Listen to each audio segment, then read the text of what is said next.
आप देख रहे हैं वर्ल्ड, मैं हूं आपके साथ जुबैर अली। देखिए किस तरह से बीजेपी पार्टी को इस वक्त लोगों की हाई लगती हुई नजर आ रही है दोस्तों। जी हाँ, किस तरह से योगी आदित्यनाथ जी ने जिस तरह से अकबर नगर के अंदर बिल्डोजर चलाया, उसके बाद से बीजेपी पार्टी एनडीए सरकार जो है पूरे तौर पर बैसाखियों के सहारे पर आ गई और अब एक बड़ा झटका लगा। आइए प्रज्ञा मिश्रा जी हमारे साथ मौजूद है, इस वीडियो को शुरू से आखिर तक देखिए। नमस्कार। ये खुशी, ये जश्न, ये धन्यवाद इसलिए है क्योंकि जिस सरकार को इन लोगों ने चुना उस सरकार के बुलडोजर से इनके घर टूटने से बच गए। मैं भी इन्हीं लोगों के बीच का हिस्सा हूँ। बतौर पत्रकार मैं अकबर नगर के लोगों की मदद करने में नाकाम रही, लेकिन अबरार नगर, पंत नगर, रहीम नगर, खुर्रम नगर, इंद्रप्रस्थ नगर के लोगों के घर श्मशान में बदलने से बच गए हैं। सबसे बड़ा धन्यवाद तो हमारा उल्टा चश्मा टीम को है, प्रज्ञा जी को है, उनकी पूरी टीम को। मैं उल्टा चश्मा को धन्यवाद कहना चाहूँगी, जो इतनी धूप में मीडिया वाले आए और हम लोग से पूछे, उनके लिए बहुत बहुत धन्यवाद। देखिए, पहले धन्यवाद उल्टा चश्मा वाले जी को देना चाहते हैं और मैं आपका भी शुक्रिया अदा करना चाहूँगा उल्टा चश्मा न्यूज़ का, जो लगे रहे हमारे साथ और हम लोग के साथ दिन रात इन कड़ी धूप में, और इन आप लोगों की वजह से और हम लोगों की वजह से ये मेहनत रंग लाई है। तो देखिए यहाँ पे बहुत उत्साह का एक अलग ही माहौल देखने को मिल रहा है। लोग पटाखे जला रहे हैं, हर्षोल्लास का माहौल है। आप लोगों के सपोर्ट से आज बच्चों के चेहरे पे, जैसा आप खुद देख रहे हैं कि खुशी के आंसू हैं, इससे बड़ी बात हमारे आपके बीच में नहीं हो सकती। और ख़ासकर उल्टा चश्मा यूसी को धन्यवाद कहना चाहूँगा, क्योंकि उन्होंने हमारा बहुत साथ दिया और मीडिया ने दिखाया कि वो चौथा स्तंभ है। बहुत बहुत शुक्रिया उल्टा चश्मा, उन्होंने हर हमारी बात पहुंचाई। इतिहास में कई ऐसे राजा हैं जिन्होंने जब जब जनता पर सख्ती में रियायत दी तो लोगों ने उसे उसकी महानता समझा, बड़प्पन माना, उदारता माना। कई राजाओं का राज करने का ये स्टाइल रहा कि लोगों को इतना दबाओ कि वो जिंदा रहने को ही जिंदगी समझ ले, इतना डरा दो कि सांस लेने को ही जीवन जीने का तरीका मान ले, राजा का उपकार मान ले बस। लखनऊ के अबरार नगर, पंत नगर, खुर्रम नगर, रहीम नगर, इंद्रप्रस्थ नगर, जिधर जिधर से जहां जहां से कुकरैल नाला निकला था उधर उधर सरकार ने बुलडोजर चलाने के लिए घरों पर लाल निशान लगा दिए। कहा गया कि उनके घर ग्रीन लैंड पर बने हुए हैं, इसलिए तोड़े जाएंगे। घर गिराकर सरकार यहाँ जंगल उगाएगी, जंगल उगेगा तो ताजी हवा मिलेगी। सरकार ने दीवारों पर लाल रंग से नोटिस लगाई। लोगों ने सरकारी नोटिस के बगल में अपने घर की रजिस्ट्रियां चिपका दी। जो है अपने घरों के बाहर जो है ये रजिस्ट्री पेपर भी लगाए हैं, ये दिखाने के लिए कि हम अवैध नहीं है। तो ये अपने आप में आप देखिए, ये इस तरह का विकास हो रहा है, ये इस तरह का विकास है कि लोगों को अपने अपने ही घर को प्रूफ करने के लिए बाहर रजिस्ट्री पेपर लगाना पड़ रहा है। जैसे मायावती जी ने पार्क बनवाए, अखिलेश यादव ने रिवर फ्रंट बनाया, बिल्कुल वैसे ही योगी सरकार अपने शासनकाल की कोई निशानी लखनऊ में छोड़ना चाहती थी। जैसे बबूल के पेड़ से आम के फल की कोई उम्मीद नहीं कर सकता ना, वैसे ही बुलडोजर सरकार चुनी गई है तो वो बुलडोजर ही तो चलाएगी। उसे हर मसले का हल बुलडोजर में दिखाई देता है। बुलडोजर से पहले अकबर नगर को तोड़ा गया, उसके बाद नाले के किनारे की सारी जमीन पर बुलडोजर चलाने की तैयारी कर ली गई। लोगों की खरीदी हुई जमीन को सरकार अवैध बताने लगी। बीजेपी के वोटर खुलकर योगी सरकार के खिलाफ खड़े होने लगे। एनडीए अलायंस के कई साथी योगी सरकार के खिलाफ खड़े होने लगे। तब जाकर योगी आदित्यनाथ की ऑफिस की तरफ से एक ट्वीट किया गया कि अब लोगों के घर नहीं तोड़े जाएंगे, जिस ट्वीट को बाद में डिलीट कर दिया गया। उसके बाद में एक लेटर जारी किया गया जिसमें यह कहा गया कि पंत नगर हो या इंद्रप्रस्थ नगर, वहां रहने वाले लोगों को सुरक्षा और शांतिपूर्ण जीवन देना हमारी जिम्मेदारी है। एनजीटी के आदेशों को देखते हुए कुकरैल नदी के फ्लड प्लेन जोन का चिन्हांकन किया गया। फ्लड प्लेन जोन में निजी भूमि भी शामिल है, लेकिन निजी भूमि को खाली कराने की ना तो वर्तमान में कोई जरूरत है और ना ही कोई प्रस्ताव है। फ्लड प्लेन जोन चिन्हीकरण के दौरान भवन निर्माण पर लगाए गए लाल निशानों से लोगों में डर और भ्रम फैला है। इसका कोई औचित्य नहीं था, इसलिए इसकी जवाबदेही तय की जाएगी। अरे भाई, जब जरूरत ही नहीं थी तो लोगों के घर गिराने के लिए लाल निशान क्यों लगाए गए? क्या सरकार में बैठे लोग भ्रम फैलाकर बुलडोजर चला रहे हैं? क्या बीजेपी सरकार में बुलडोजर चलाना खेल है? जहां मन करेगा, जिधर मन करेगा बुलडोजर चला दिया जाएगा? दोस्तों, समय सबका हिसाब करता है। मोदी अपने झूठे भाषणों के जरिए सत्ता में आए थे और झूठे भाषणों के कारण ही सत्ता से बाहर जा रहे हैं। योगी आदित्यनाथ दूसरी बार बुलडोजर बाबा बनकर सत्ता में आए थे। अब बुलडोजर ही उनके गले की हड्डी बन गया है। यूपी सरकार डैमेज कंट्रोल करने में लगी हुई है।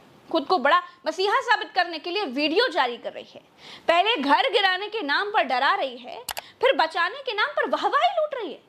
क्या योगी आदित्यनाथ को यह बात नहीं मालूम थी कि लखनऊ में उनके घर से थोड़ी ही दूरी पर लोगों के घर गिराने की साजिश की जा रही है?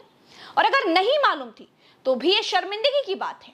राजा को अपने राज्य की खबर ही नहीं है, क्योंकि राज्य में अगर पत्ता भी हिलता है तो जिम्मेदार राजा ही होता है। घर न गिराना योगी आदित्यनाथ जी की कोई महानता नहीं है। उनको मालूम था कि वैध घरों पर बुलडोजर नहीं चला सकते, इसीलिए अब महानता का कार्यक्रम चल रहा है। अब लोगों का उस वक्त का भी दर्द देखिए जब सरकारी लोग घर गिराने के नाम पर लोगों को धमका रहे थे। पुलिस लोगों के घरों पर लाल निशान लगवा रही थी। पर यहाँ वैध है, सब अवैध नहीं है। सब लोग दो छोटे छोटे बच्चों के सबकी रजिस्ट्री है, पानी बिल है, हाउस टैक्स है, हर चीज है।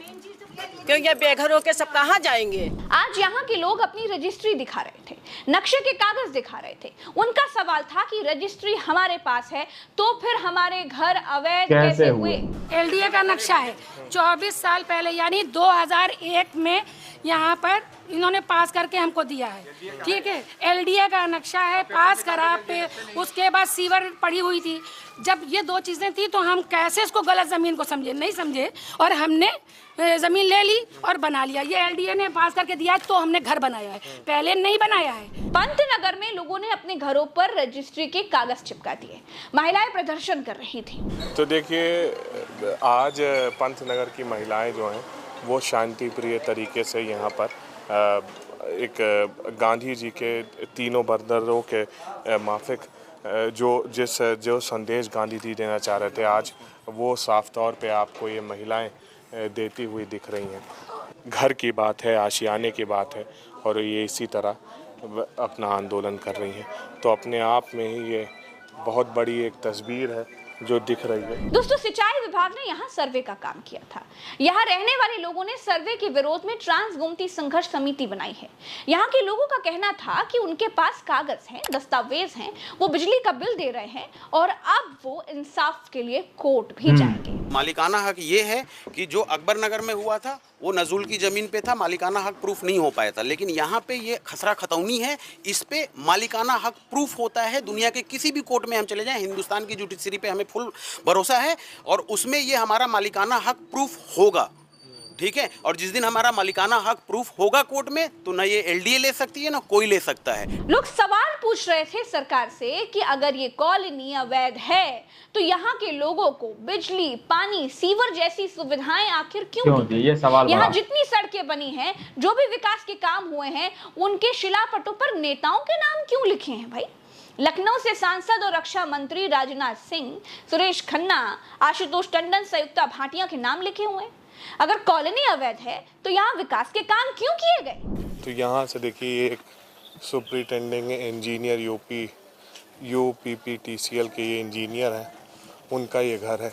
फिर इधर आप देखेंगे तो ये 39 मीटर अंदर की तरफ ये पूरा तोड़ा जाएगा। तो हर जगह निशान यहाँ पे लगा दिए गए हैं। खुर्रम नगर में भी लोगों के घर गिराए जाने की तैयारी थी। हम लोग तोड़ने नहीं देंगे, बता रहे हैं। बच्चों, बूढ़ा, सब कोई रहेगा। हमारे लाश पर बुलडोजर चलेगी तब घर तोड़ेगा। हम लोग घर तोड़ने कतई नहीं देंगे। हम तो हाउस वाइफ थे, मेरे हस्बैंड भी नहीं है, बच्चे हैं, लड़की की शादी करना, सबके आगे सब समस्या कुछ नहीं है। मेरे पास एक घर है। बताइए, यहाँ के रहने वाले लोग सरकार को याद दिला रहे थे कि उन्होंने बीजेपी को वोट दिया था और बीजेपी को वोट देने के बावजूद उनके सर से छत छीनी जा रही है। कभी जब अखिलेश की सरकार थी अखिलेश यादव ने किया, इधर जो है सभासद हमारे सोनवाल जी बीजेपी से होते हुए उन्होंने किया और सब लोग बीजेपी को वोट देते हुए आज जो है बीजेपी ने लाके ऐसे मोड़ पे खड़ा कर दिया है कि हम लोग कहीं के नहीं रहेंगे, हमारे पास घर की छत नहीं रहेगी। ना एम्प्लॉयमेंट मिल रहा है, ना घर भी ले जा रहे हो विदाउट एनी रीज़न। सारे पेपर्स होने के बाद भी हमें मतलब ऐसा लाचार वाली फीलिंग आ रही है जैसे लग रहा है हम लोगों ने चोरी करके रखा हुआ है, सारी चीज़ें कब्जा करके रखी हुई है। ऑल ऑफ ए सडन आके सारा कुछ करके चले गए विदाउट एनी रीज़न और ना टाइम मिल रहा है ना कुछ हो रहा है। मुझे लगता है मेन जो रीजंस थे उनके, जहाँ पे उन्हें वर्क करना चाहिए था वहाँ ना करके ये सब कर रहे हैं, तो बहुत ही ज़्यादा ये मतलब बहुत डिसहार्टनिंग चीज़ है, क्योंकि जिताया भी हम ही लोगों ने, आज सफ़र भी हम ही लोग कर रहे हैं इन सब चीज़ों को। हाथों में रजिस्टर के कागज लेकर ये महिलाएं सड़क पर उतरी थी। अगर ये अवैध है तो यहाँ हाउस टैक्स कैसे आ रहा है, सीवर टैक्स कैसे आ रहा है, वाटर टैक्स कैसे आ रहा है, मकान नंबर कैसे दिए गए, सीवर लाइन कैसे डाली गई। अवैध जमीन का सरकार लोन दिया कैसे? क्यों दिया? सरकार से लोन लिया गया था ना, सरकारी तो देता है, आखिर कैसे दिया? बिजली का बिल लेता है कि नहीं, हाउस टैक्स लेता है कि नहीं, कैसे ले लेता है? अवैध जमीन का दिया जाता है, अवैध जमीन का दिया, अब बच्चे का भविष्य खराब कर रहे हैं, वो कौन देगा? दोस्तों, जब अकबर नगर गिराया जा रहा था तभी मैंने कहा था ना कि हाय में बड़ी ताकत होती है, किसी को बेघर करना मजाक नहीं है। अकबर नगर गिराने के बाद योगी आदित्यनाथ की कुर्सी खतरे में है। खुद नरेंद्र मोदी बैसाखियों वाली सरकार चला रहे हैं। दिल्ली और लखनऊ के बीच भयंकर जंग चल रही है। बीजेपी अपने चरम से नीचे गिर गई है। उत्तर प्रदेश में लोकसभा चुनाव में बीजेपी का बुरा हाल हुआ है। देखिए, जनता को दुख देने वाले कभी चैन से नहीं रह सकते, और ये आज की नहीं, इतिहास ने हमें बार बार दिखाया है। दोस्तों, एक बार फिर जिन लोगों के घर गिरने से बच गए उनको बधाई, और अकबर नगर के लोगों से दिल से माफी। नमस्कार, राम राम, दुआ सलाम, जय हिंद। तो आप लोगों ने इस वीडियो को शुरू से आखिर तक देखा, जिसके अंदर प्रज्ञा मिश्रा जी ने A to Z Akbar Nagar की पूरी खबर बताई है, जो आप लोगों ने अच्छी तरह से समझ ली कि किस तरह से सैकड़ों की तादाद में लोगों के घरों को गिरा दिया गया। अब दूसरी जगह भी ये बिल्डोजर चलाया गया है, तो ये तस्वीरें बहुत कुछ बयां करती हैं। बाकी आप लोग क्या सोचते हैं, अपनी राय कमेंट सेक्शन में हमें जरूर दीजिएगा। मिलते अगली वीडियो में, जब तक के लिए अपना ख्याल रखिएगा।